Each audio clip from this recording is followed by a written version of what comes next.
আওয়ামী বাকশালীরা যা করলো গোপালগঞ্জে, এই আস্ফালন ওদের দেখাবার কথা ছিল কিনা, দেখাবার উপায় ছিল কিনা? ছিল না, বাট ওরা দেখিয়েছে। প্রিয় দর্শক, আপনাদের জানা আছে নিশ্চয়ই, আজ সরকারিভাবে পালন করা হচ্ছিল জুলাই শহীদ দিবস, রাষ্ট্রীয় শোক পালন করা হচ্ছিল সরকারি বেসরকারি স্বায়ত্তশাসিত প্রতিষ্ঠানগুলোতে, শিক্ষা প্রতিষ্ঠানগুলোতে, বিদেশে বাংলাদেশের মিশনগুলোতে জাতীয় পতাকা অর্ধনমিত রাখা হয়েছে। আজ জুলাই বিপ্লবে শহীদ হওয়া সেই শহীদদের বা নিহতদের স্মরণ করবার জন্যে রাষ্ট্রীয় শোক পালন করা হচ্ছিল। তো এই দিনে এনসিপি বা জাতীয় নাগরিক পার্টি তাদের মাসব্যাপী যে কর্মসূচি চলছিল, দেশ গড়তে জুলাই পদযাত্রা, তারা জুলাইয়ের 1 তারিখ থেকে শুরু করেছিল সেই পদযাত্রা। মাসব্যাপী তাদের কর্মসূচি, 64 জেলায় তারা যাবে, জনসংযোগ করবে। তো আজ তাদের গোপালগঞ্জে কর্মসূচি ছিল। তো গত রাত থেকেই গোপালগঞ্জে আওয়ামী বাকশালীরা মিছিল বের করেছিল, মশাল মিছিল। গোপালগঞ্জ শহরে আরো বিভিন্ন জায়গায় মশাল মিছিল হচ্ছিল গত রাতে। তো এই যখন পরিস্থিতি, এবং যেই দলটি জনসভা করবার জন্য আজ গিয়েছিল গোপালগঞ্জে, তারা হলো জুলাই অভ্যুত্থানের ইন্টারফেস, মুখপত্র। এবং তাদের সঙ্গে আওয়ামী বাকশালীরা কি করতে পারে, গোপালগঞ্জে কি হতে পারে, এই বিষয়টি প্রশাসন জানতো না ওখানকার, সেটি না, এরকম না। সেখানে পুলিশ বাহিনীর সদস্যরা উপস্থিত ছিলেন, সেনাবাহিনীর সদস্যরা উপস্থিত ছিলেন, আরো বিভিন্ন বাহিনী ছিলেন, গোয়েন্দা সংস্থাগুলো ছিল। তবে কি আমরা ধরে নিব সরকারের গোয়েন্দা তথ্য ফেল করেছে? আজ আওয়ামী বাকশালীরা যে কায়দায় এনসিপির নেতা কর্মীদের উপর হামলা চালালো, দুবার। প্রথমে সকালে একবার, সকালে প্রথমে ওরা হামলা চালিয়েছিল পুলিশের গাড়িতে, আর পুলিশের একটি গাড়ি পুড়িয়েও দিয়েছিল সকালে। আর সেই পুলিশের হামলা পর্যবেক্ষণ করবার জন্য বা দেখবার জন্য, পরিদর্শন করবার জন্য ইউএনও সেখানে গিয়েছিলেন অকুস্থলে। ইউএনওর গাড়িতেও হামলা হয়েছিল, এই দৃশ্য দেশবাসী দেখেছে।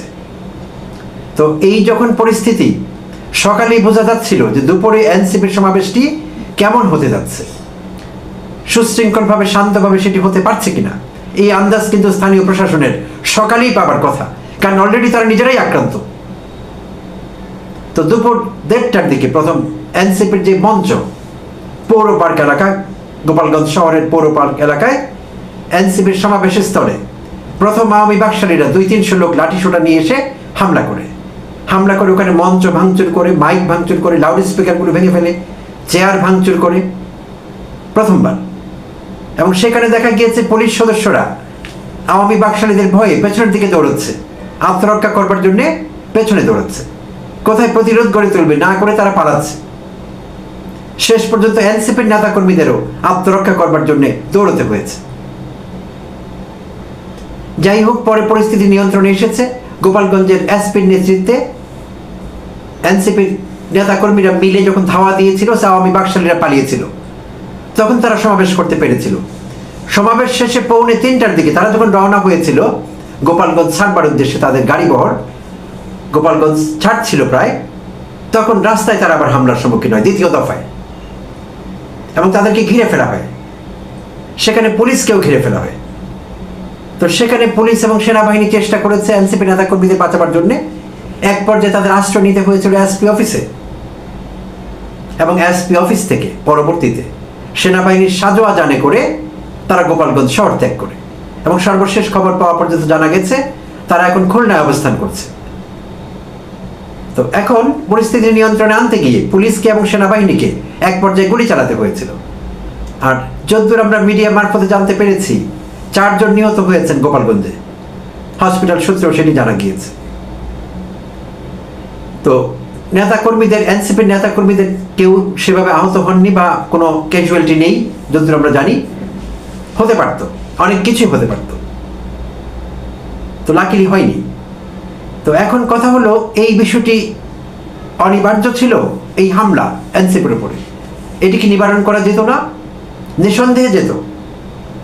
এবং প্রশাসন কখনোই বলতে পারবে না যে আমরা পরিস্থিতি অ্যাসেস করতে পারিনি, এতটা কঠিন হবে পরিস্থিতি, এতটা আক্রমণাত্মক হবে ওখানকার আওয়ামী বাকশালীরা, আমরা বুঝতে পারিনি, এই কথা নেওয়া যাবে না। কেননা গত রাতেই মশাল মিছিল হয়েছিল, আর সকালে তাদের গাড়ি আক্রান্ত হয়েছিল।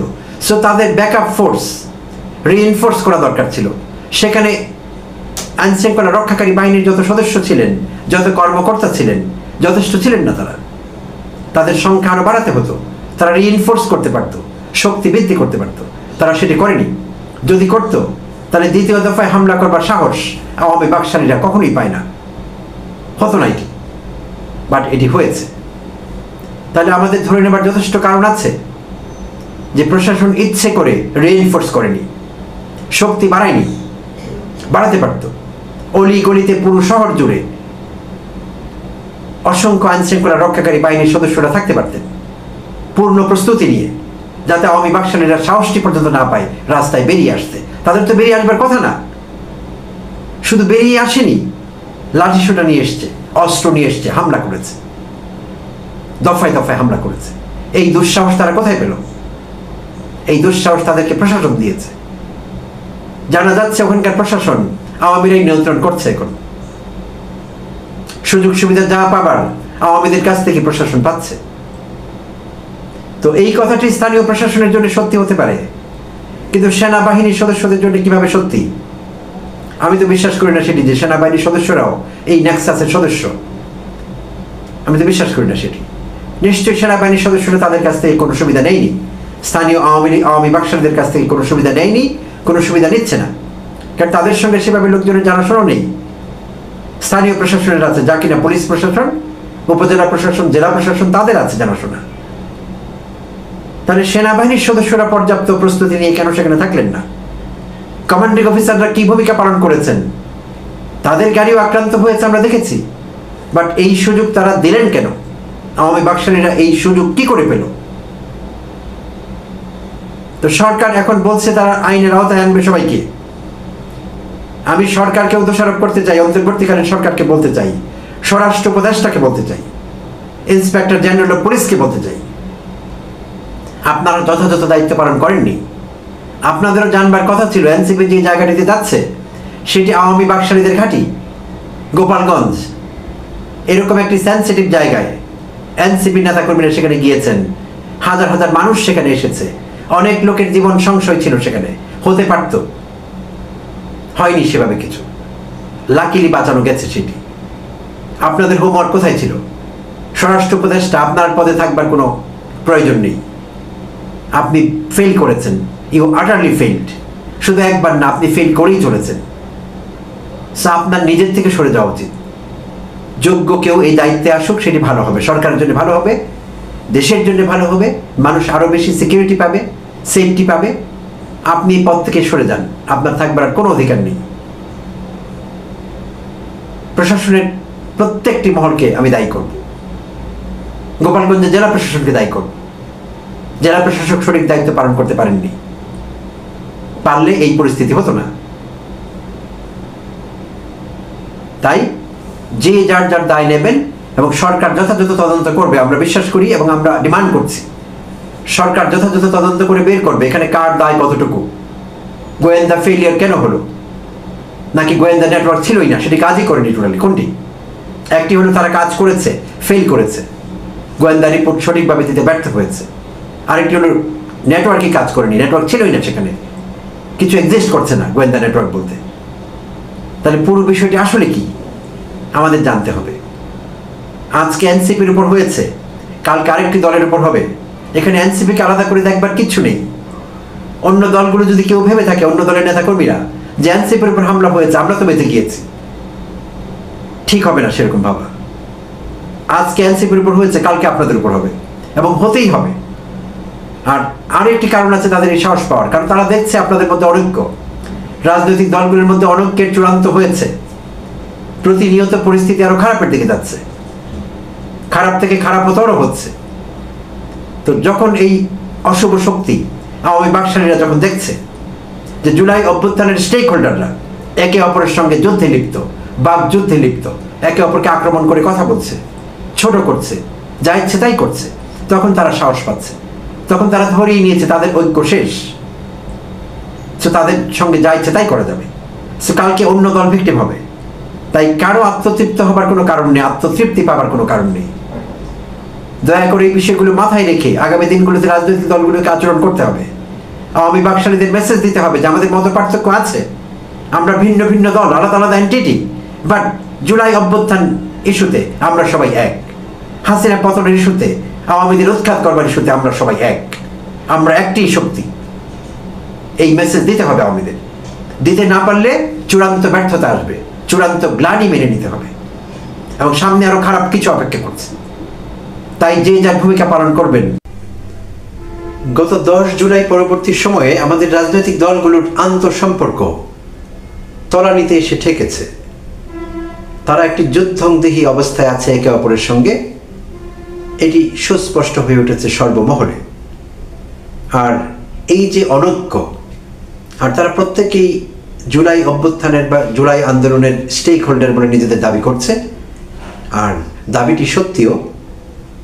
কিন্তু এই যে পরস্পরের সঙ্গে বিভাজন, বৈরিতা এবং আন্তদলীয় কোন্দল চূড়ান্ত পর্যায়ে পৌঁছেছে, এই বিষয়টি আসলে জুলাই অভ্যুত্থানের যারা হেইটার্স, অপশক্তি, হাসিনাপন্থী আওয়ামী বাকশালীরা, তারা এই বিভাজনকে, এই অনৈক্যকে তাদের শক্তি হিসেবে দেখছে, আর নানাভাবে তারা তাদের সেই শক্তির জানান দিচ্ছে। আর তেমনি একটি ঘটনা আজ আমরা দেখলাম গোপালগঞ্জে। তো গোপালগঞ্জে আজ ছিল জাতীয় নাগরিক পার্টির মাসব্যাপী তারা যে কর্মসূচি নিয়েছিল, দেশ গড়তে জুলাই পদযাত্রা, পুরো জুলাই ধরে তারা এই কর্মসূচি চালাবার কথা এবং চালাচ্ছে। তো অর্ধেক মাস হয়ে গিয়েছে, আজকে 15 দিন বোধহয় বা 16 দিন ধরে তারা চালাচ্ছে কর্মসূচি। গোপালগঞ্জে ছিল তাদের আজকের কর্মসূচি, আর সেই কর্মসূচিকে ঘিরে পলাতক এবং পদত্যাগী হাসিনা, শেখ হাসিনার দল আওয়ামী লীগ, অঙ্গ সংগঠনগুলো, ছাত্রলীগ, যুবলীগ, স্বেচ্ছাসেবক লীগ, এইসব লীগগুলোর গুন্ডারা আজ এনসিপির নেতা কর্মীদের উপরে যেভাবে দফায় দফায় হামলা চালানো গোপালগঞ্জে, শুধু তাদের উপরই হামলা চালায়নি, পুলিশের উপর হামলা চালিয়েছে, সেনাবাহিনীর উপর হামলা চালিয়েছে, পুলিশের গাড়ি পুড়িয়ে দিয়েছে, ইউএনের গাড়ি ভেঙে দিয়েছে। তো এরকম অরাজকতা সৃষ্টি করেছে, উত্তাল করে তুলেছিল গোপালগঞ্জ এই আওয়ামী বাকশালীরা।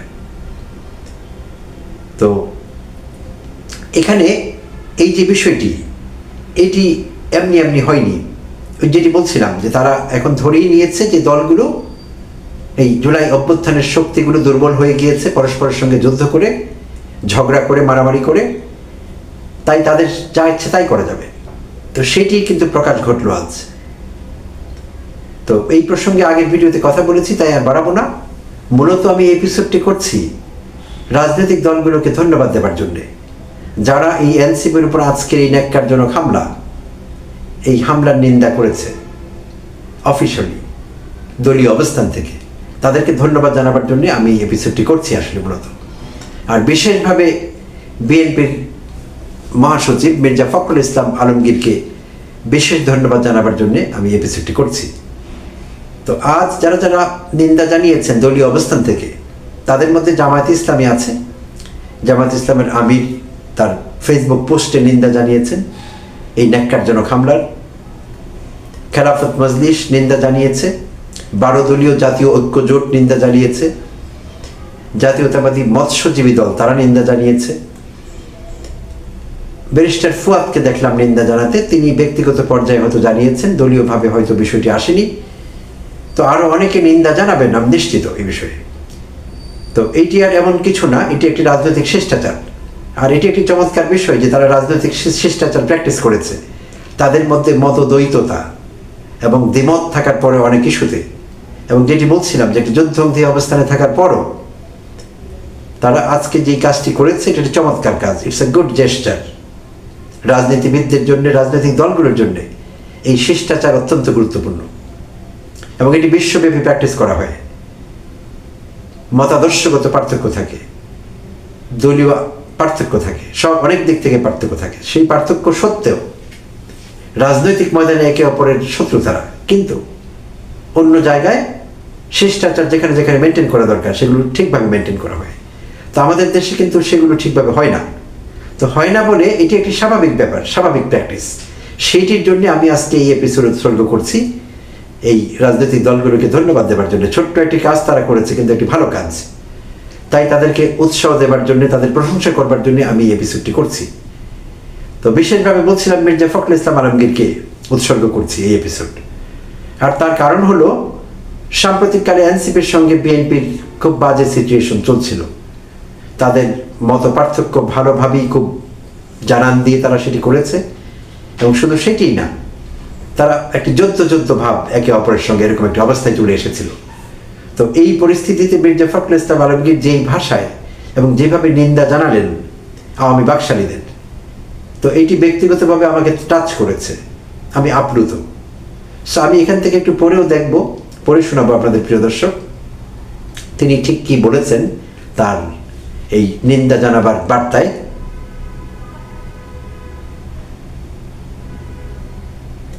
বিএনপির মহাসচিব বলেন, ছাত্র জনতার আন্দোলনে আওয়ামী স্বৈরাচারী শাসক গোষ্ঠীর পতনের পর দুষ্কৃতিকারীরা আবারও দেশে অস্থিতিশীল পরিস্থিতি সৃষ্টি সহ নৈরাজ্যের মাধ্যমে ফায়দা হাসিলের অপতৎপরতায় লিপ্ত রয়েছে। আজ গোপালগঞ্জে এনসিপির পূর্ব ঘোষিত কর্মসূচির উপর বর্বরোচিত হামলা, ককটেল বিস্ফোরণ, ইউএনও সহ আইন শৃঙ্খলা রক্ষাকারী বাহিনীর গাড়িতে অগ্নিসংযোগ, পুলিশের সদস্যদের আহত করবার বর্বর ঘটনা সেই অপতৎপরতারই বহিঃপ্রকাশ। আইন শৃঙ্খলা পরিস্থিতির চরম অবনতির কারণে আওয়ামী দোসরেরা মরণ কামড় দিয়ে অন্তর্বর্তী সরকারকে বেকায়দায় ফেলে ফায়দা লুটতে দেশে অরাজক পরিস্থিতি সৃষ্টির জন্য এখন মাথাচাড়া দিয়ে উঠেছে বলে বিবৃতিতে উল্লেখ করেন মির্জা ফখরুল। তিনি বলেন, এইসব দুষ্কৃতিকারীকে কঠোর হস্তে দমন করা ছাড়া বিকল্প কোনো পথ নেই।